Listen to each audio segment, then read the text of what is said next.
Сейчас ехал по проселочной дороге небольшой. Ехала машина передо мной 20 км в час. Я ее обогнал. Из-за этого моего нелепого, неловкого движения, в кавычках, меня хотят лишить прав на целый год. То есть 1000 людей не смогут получить землю, потому что я не смогу ездить регулярно по стране.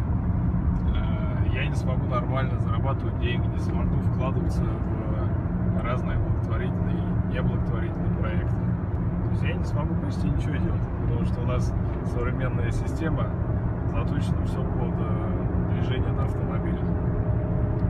В общем, меня лишает много. А лишает кто? Лишают не люди. Лишают люди, у которых уже нет ничего внутри. Люди мертвые.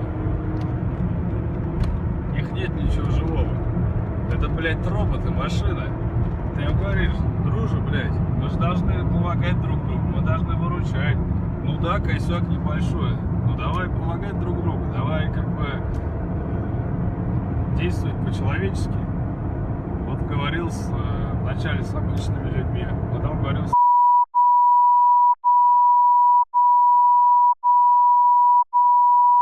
Машина, блядь.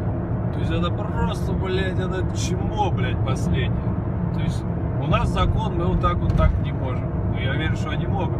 Даже не об этом речь. Но даже если закон, то неужели из-за какого-то закона сраного, который кто-то написал, мы должны людям портить жизнь? Мы должны портить конкретно кому-то жизнь. И также другим людям, от которого этот человек зависит и с кем он связан. Вот если в Армении едешь даже пьяный ты едешь, тебе говорят: с тобой все в порядке, тебе может помочь чем-то. Ты доедешь сам или тебя подвезти, там есть люди, там живые люди. А тут, блядь, безбожное русское быдло.